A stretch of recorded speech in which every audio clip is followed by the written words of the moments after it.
Why is Preppy telling me about the parameters when I subscribe to their channel to know about how to write the letter and the essay? So here is the reason why. If you saw a philosophy video, if you watched it and if you understood it, you would get to know that there are some subjective tests which are the writing and the speaking which are assessed on some parameters.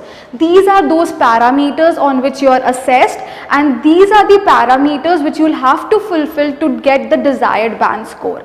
Writing whatever comes to your mind and expressing it, even if you express it flawlessly, it doesn't matter unless you address each one of these parameters. So that is what is important, and not the content or ideas. Yes, without the content you cannot write. You cannot complete 150 word limit or the 250 word limit, but content is not all that you need. You need to know the parameters on which you're going to be assessed. Okay, these are the parameters. There's basically a blueprint, there's basically a booklet that the examiner has. They'll tally your answers with those booklet points and they'll mark you accordingly. So you need to understand each one of these parameters, and that is what we are going to do in this video. So once you understand, the following lectures would have the enhancer series. Each of these would be explained and we'll help you enhance each of these parameters in the subsequent videos. So let's move ahead.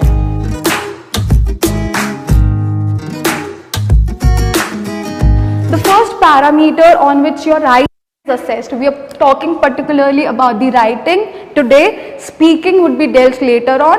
So in the writing, what are you assessed on? Task achievement or task response. The task achievement is in the case of a letter, whereas task response is in the case of an essay. Okay, there's a slight difference between the two. We'll deal with it later on. Second one is coherence and cohesion. How coherent is your essay or letter? How connected is it? Grammatical range and accuracy. I don't have to explain this. Your grammar has to be in the right place. Lexical resources. Basically your vocabulary. How good is your vocabulary? How wide is your range of vocabulary? That is what matters here. Now, one thing that is of utmost importance is that each of these parameters carry the same weightage.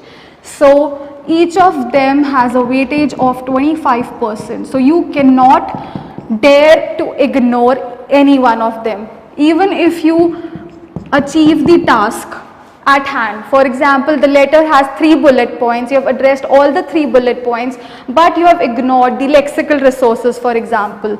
Then you lose on these 25% of lexical resource bands. Okay, so you don't have to do that. You have to cater to one of these parameters and ace IELTS test by scoring well in each one of them and acing all the 25% weightage, right? So focus equally on each of these 4 parameters. So when you incorporate all the 4 parameters in one letter and one essay, the wholesome answer that you get in the end gets you the desired band score, which is above 7 at least, or 7.5 if I might say. Okay, so let's understand what each of these parameters have in hold for you. Let's move on to the very first parameter on which your writing would be assessed, which is the task achievement in case of task 1, that is your letter. So these are the 4 factors on which your task achievement is assessed. Number 1, reason of writing the letter, addressing all bullet points, using accurate tone and adhering to the word limit. Let's focus on each one of them individually. Number 1, reason of writing the letter. You're given a letter and you have to write that letter. There's supposed to be a reason behind writing the letter. You just don't randomly write a letter to a friend or an official. There's a reason why you're writing the letter, and that reason has to be clear while you're writing the letter, so that as soon as somebody opens your letter, they're clear that you have written it for some XYZ reason. Number 2, addressing all bullet points. If you're familiar with the questions that come in IELTS, you will understand that there are 3 bullet points in every letter type, in every letter question. So these 3 bullet points have to be addressed. each of the bullet point has to be addressed by you. Only then will you fulfill this particular factor. Number 3, use accurate tone.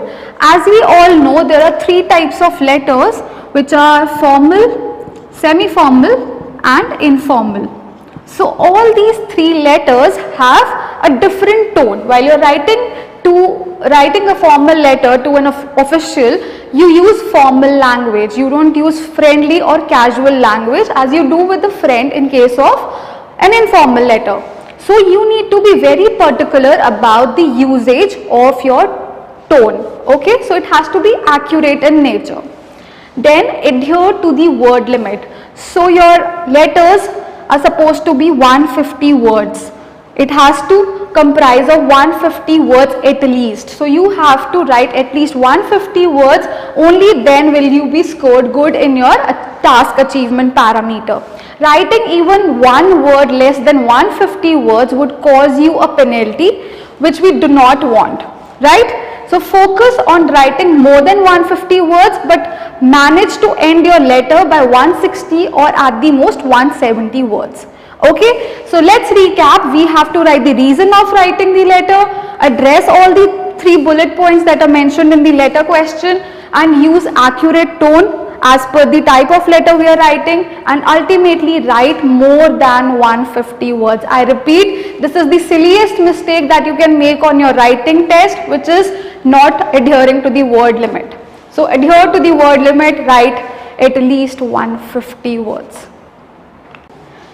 Next is your task response in case of essay writing. This also carries a weightage of 25%. Respond to all parts of the question, explain ideas, develop and justify them with examples, and write at least 250 words. So it's pretty similar to the task achievement. In this you have to respond to all parts of the question, be it telling your opinion, whether you agree or disagree, advantages and disadvantages and your opinion. So things like that, you have to focus on what the question is asking you, what the topic is asking you to do, and address that particular thing. So you have to respond to all parts of the question. The question might have 3 parts, so you have to address to each one of them. It might have 2 parts, just disadvantages and advantages. So address both those parts. Focus on this. Don't miss out on any part that your question asks you to do. Next is explain ideas, develop them and justify your stance with example. So you give them an idea. You have to develop that idea, okay? Don't just write a single statement. You have to develop on it and then justify that stance, justify your stance. Why do you think that is true? With examples. Even if you write one example, it's more than enough. So your idea is supported by an example which justifies why you think that the above statement is true or false, right? Ultimately, the last point here is to adhere to the word limit, which is to write at least 250 words. And the same rule applies here as well, which is to write more than 250 words. Writing even one word less than 250 words would cause you a penalty, which we do not want to happen. So let's focus on writing more than 250 words, but don't exceed more than 270 words, because doing so you wouldn't be able to wind up your answer within the time limit of 40 minutes. So we want to adhere to the time limit as well as the word limit. So write approximately around 250 to 270 words and try to conclude your essay within 40 minutes. So this is about your task achievement and task response. Pause the video here, have a look at it again and see if you have practiced before this. Have you catered to these things? If not, you have the answer why you haven't scored the desired band score. It's because you have not fulfilled the very first parameter, which is your task achievement or task response. Let's move on to the second parameter, which is coherence and cohesion. So what is coherence? Coherence is the logical sequencing of ideas. Be it any kind of writing, you have to put in your ideas on paper, and this is supposed to be in a proper sequence stage wise, so that as the person is reading, they understand the transition of your writing well. So how would you put your ideas into a proper sequence? It can be done by writing it in a structured manner. First of all, this is a prototype. This is the most common way of structuring your writing, which is, first of all, write an introduction. You write your introduction, you introduce your entire essay, what will be the crux of it, what would you mention in the following writing. In the first paragraph, you introduce the first idea. In the second paragraph, you introduce the second idea, and then you finally conclude it. If need be, you can add another body paragraph here, which would be body paragraph 3. So this is how you structure your answer, and once you structure your answers, you would automatically sequence your ideas well. Next thing is, do not write abrupt ideas. Your ideas should have a link with each other. The first idea and second idea should have something in common and should not be something very random and abrupt. Okay? Moving on to cohesion. Cohesion is how well you connect your ideas and paragraphs. So you are writing one set of ideas in paragraph 1 and the other set of ideas in paragraph 2. There is supposed to be a link between these two, right? That link is achieved with cohesion by using connectors. So when you link two paragraphs or say two sentences or two ideas with connectors, it enhances your cohesion. So that is what we have to do, and what are connectors would be dealt in the following lectures. Now I'll just give you a few examples of connectors, which are however, moreover, nonetheless, and other such linkers or connectors are used to enhance the cohesion in your writing. Next, you need to be very particular that you use them only when it's required. Do not use them unnecessarily. So the connectors are important, and you must have attended many coaching classes or heard from your friends that you should use connectors to enhance the score or the band score in your writing. But just putting words like however, moreover unnecessarily and thinking that it would enhance your band score is wrong. That is not how it works. You have to use them appropriately, only then they increase your band score, not just putting it randomly in your essay. Okay, so this is your coherence and cohesion. It basically means that you have ideas in your essays which are in proper sequence, and those sequences properly linked with each other through connectors. So this is about coherence and cohesion. Yet again, these carry 25% of your weightage, so you cannot ignore them, just like task achievement or the other 3 parameters. Let's move on to the third parameter, which is grammatical range and accuracy. So what does it consist of? Appropriate use of tenses, voices, punctuations, comparatives, and use of different types of sentences. So grammatical range and accuracy basically assess your accurate usage of grammar. So you have to use grammar accurately to score well in this particular parameter. The common mistakes that I find when I assess or evaluate your answers is in case of tenses, where the most common mistake is using the second form of the verb with did. Did you went for a movie? What is the mistake in this particular sentence? If you cannot find out the mistake in this sentence, then I must say you should work on your tenses. Okay? So what is the issue with this sentence? When we use a sentence in which we have did, so we use the first form of the verb and not the second form of the verb. Okay? So did you go for a movie is the correct grammatical sentence, rather than saying did you went for a movie. Okay? So it's never did you went. You use the first form of the verb, which is go. Did you go for the movie?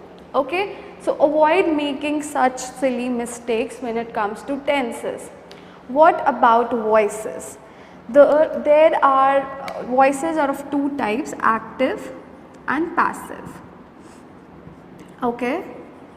If you incorporate both of these types of voices in your writing, it enhances the grammatical range, it enhances the range of your grammar. So it gives value to your writing. So if you can, you must use both these types of voices.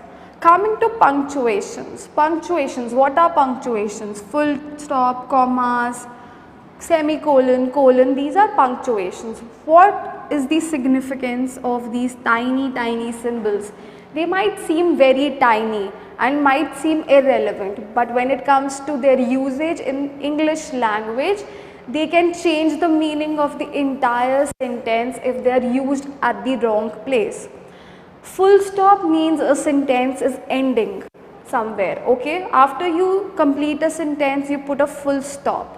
That means you have concluded that sentence.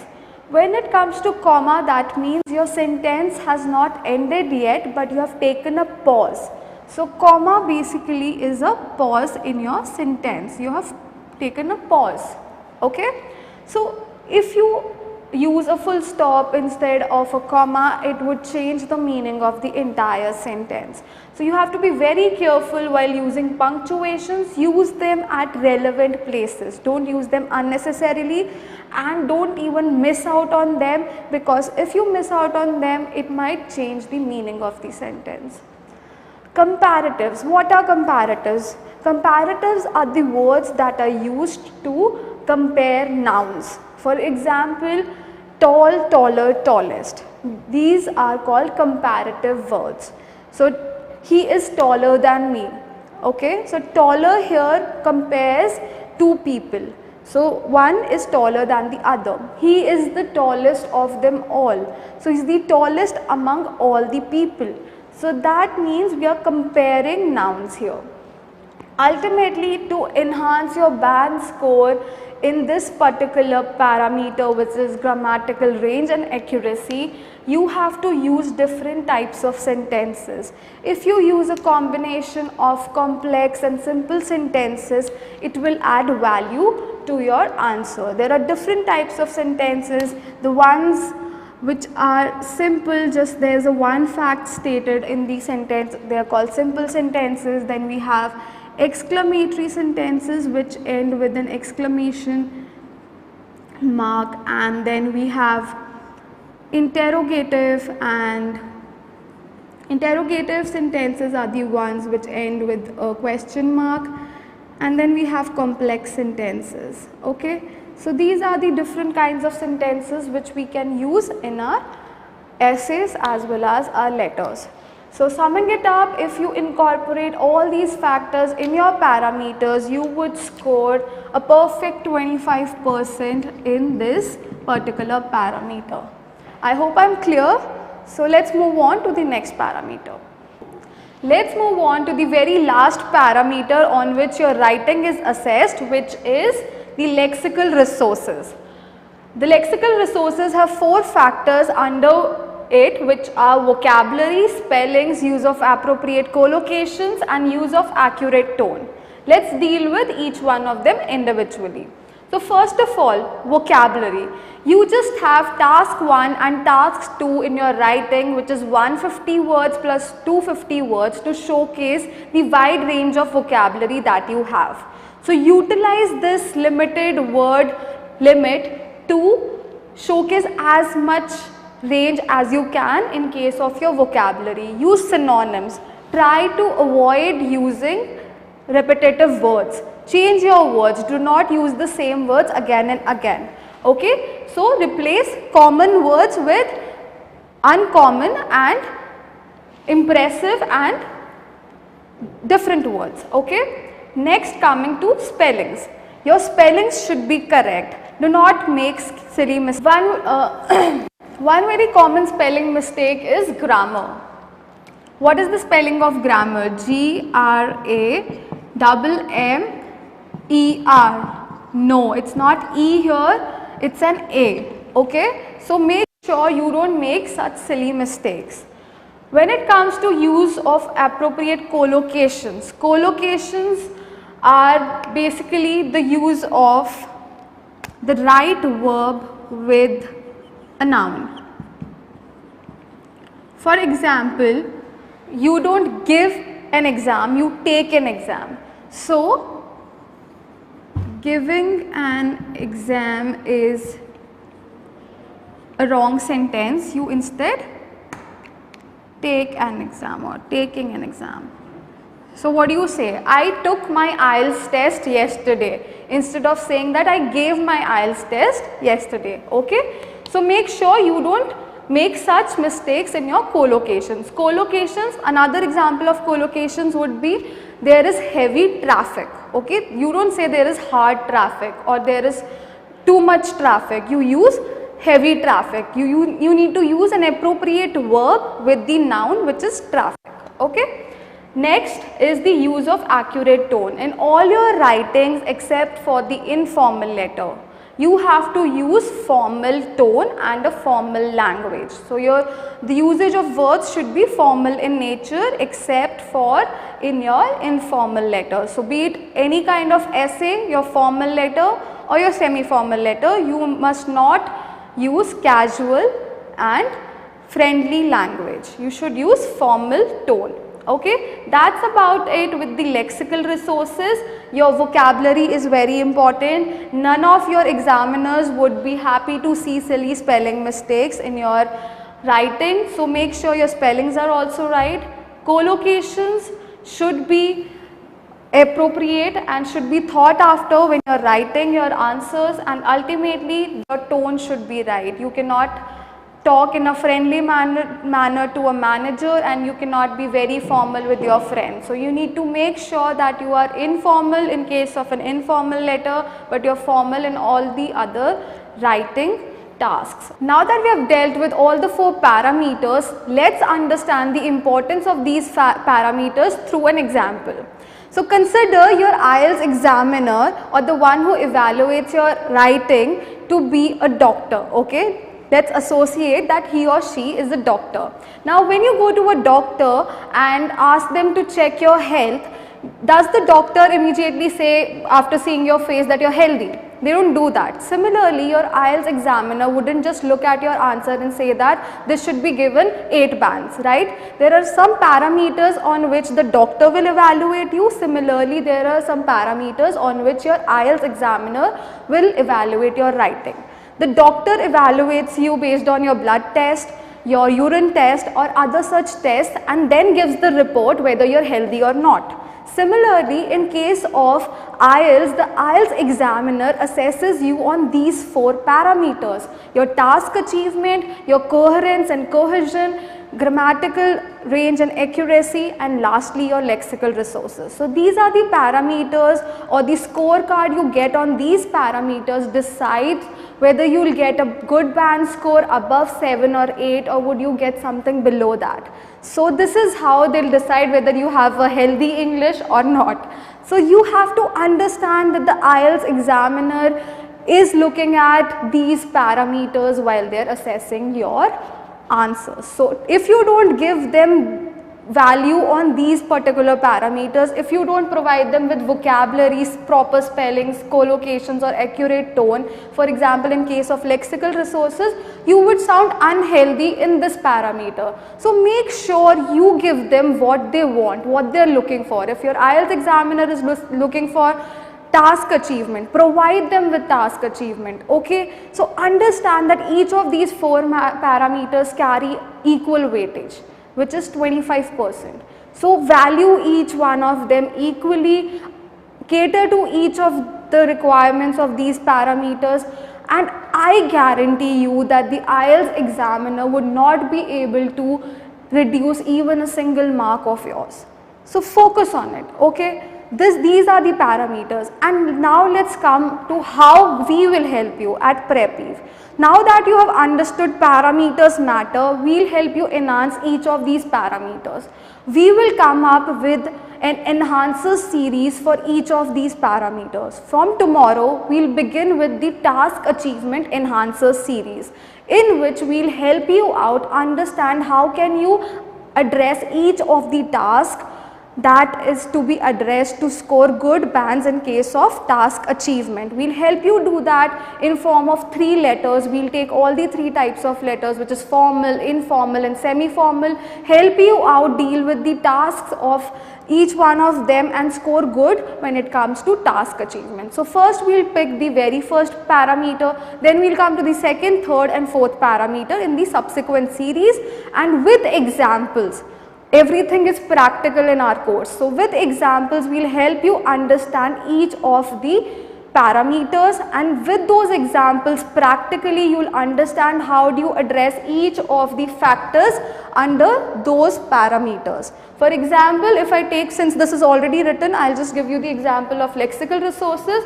In case of the lexical resources enhancer series, in the first lecture of that series, we'll tell you how you can enhance your vocabulary, how you can use synonyms and enhance the range of your vocabulary in your writing, okay. In the second lecture, we'll tell you the common spelling mistakes that people make or how you can avoid making spelling mistakes. In the third lecture, we'll tell you about the appropriate use of collocations and how to use them in your essays. In the fourth lecture, we'll tell you the accurate tone. So when I say 1, 2, 3, 4 lectures, that doesn't mean that this would have only one lecture. The vocabulary would be divided further on the basis of topics, right? Each topic would have vocabulary for it. For example, the topic is environment. We'll give you vocabulary, we'll give you words for that particular topic. So it would be topic based vocabulary here, and then we'll give you spelling mistakes as well. So this is how our course would go, and this is how we'll cater to each and every parameter. Now that you've understood this, you've understood how our course would be, I would request you to go to our website, which is prepeve.com. Go there. This course is absolutely free. It is available for you anytime you want to watch it. You can watch it on our YouTube channel. But if you are in a hurry, if your exam is approaching and you have to take your test in say 1 or 2 months and you don't have sufficient time to watch each of our videos on YouTube, I would suggest you to go to our website, see the personalized guidance course that we have for you. We charge for this service, so you can avail it if you want to, if you like our philosophy, if you understand the importance of parameters, because we would be following this strategy even in our one-on-one courses which are paid. So yes, these are paid. We don't hide anything. We don't want to deceive you. The entire course on YouTube is free, but apart from that, if you want to avail the one-on-one guidance course, that's chargeable. Before you go, let me tell you, I'll be giving you an exercise every day. So today's exercise is to take a recap of this video again, go through the parameters one more time, and whatever you understand, write that down in the comment section below, okay. Even if you have absorb like 25% of it, doesn't matter, just go down and write down in the comment section and review again. In our series, we'll make it further clear if you have any doubts on any of these parameters, so don't you worry about it. I'm really overwhelmed with the response that I've got from you. Thank you so much for staying with us, waiting for 1st of May. I know 1st of May was like, I don't know what was going to happen on 1st of May. You guys are lovely, lovely, lovely people. Thank you so much for giving so much importance to our course and liking our philosophy. Stay tuned with us. We won't disappoint you, and we promise you to deliver the best quality content you'll ever find for IELTS on YouTube. Thank you so much.